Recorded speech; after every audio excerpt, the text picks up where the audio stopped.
The message reached me at 700 feet below the Arctic ice. No voices.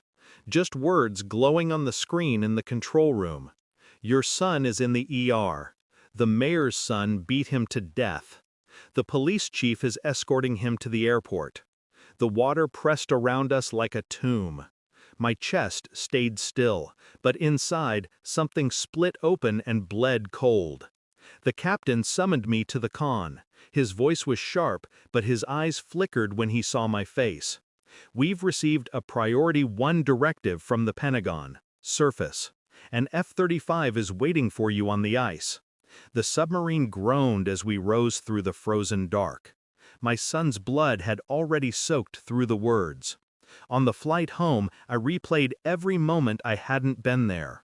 Every laugh I'd missed. Every bruise I hadn't noticed. But the words gnawed deeper.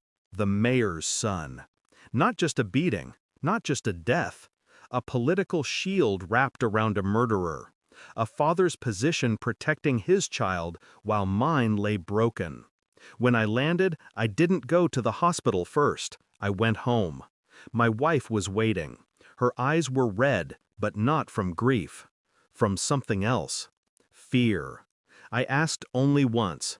Who knew where he would be? She hesitated. Too long. And in hesitation, there's always truth. She whispered, "Don't do this. Please, you don't understand." But I did. Her silence explained everything. She wasn't just mourning. She was complicit. I buried my rage beneath discipline. Years of covert work had trained me in patience. I began to trace it quietly. The phone records, the messages, my wife's connection to the mayor's office that she had never spoken about. Dinner receipts in her name, late nights explained away as friends. But I saw his name appear again and again. The mayor. And beneath it all, the line I couldn't shake. Don't do this. I visited the hospital at dawn. My son was unrecognizable. Tubes, wires, machines keeping rhythm his body could not. His hand was still warm when I held it, but I knew warmth doesn't mean life. I looked at him and I promised, I'll know everything. That night, I placed a recorder under the passenger seat of her car. No confrontation, no noise, just listening. The next day, she drove. She called. Her voice changed when she spoke to him. Soft, careful, guilty. She said the name I already knew. The recording played in our bedroom, her voice breaking the walls I thought we'd built together. He knows. He'll find out. I can't cover this anymore. Then his voice, muffled but clear enough. Stay calm. Silence followed, heavy, final.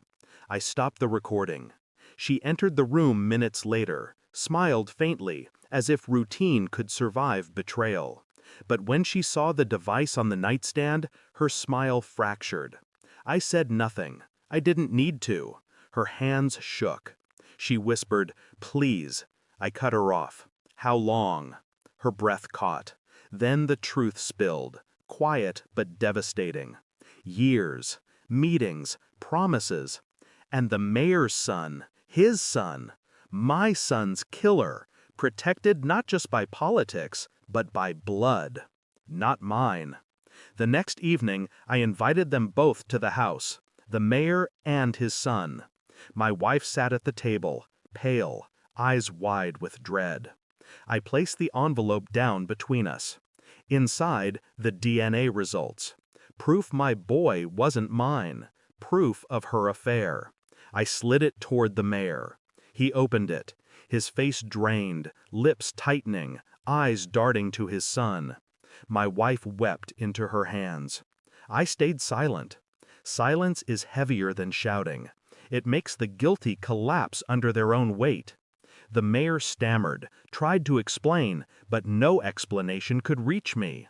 I looked at his son, the boy who had beaten mine into death. I leaned forward, voice flat, steady.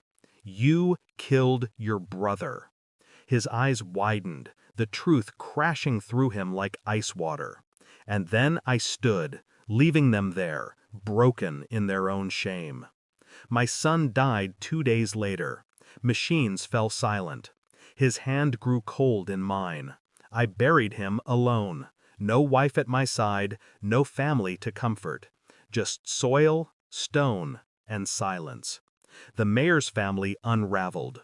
Scandal tore through them when the truth surfaced. His son became both murderer and bastard. His wife vanished from the public eye. And mine? She begged, pleaded, screamed. I gave her nothing, not even anger, only distance. Because anger ties you to them. Silence frees you. Now I walk empty streets, carrying the weight like armor. Not grief, not loss, clarity. They thought betrayal would break me. It carved me into something sharper, something they can never touch again. Thanks for watching. Don't forget to like, share, and comment. Subscribe now to Cheating Stories Insight World for more amazing stories.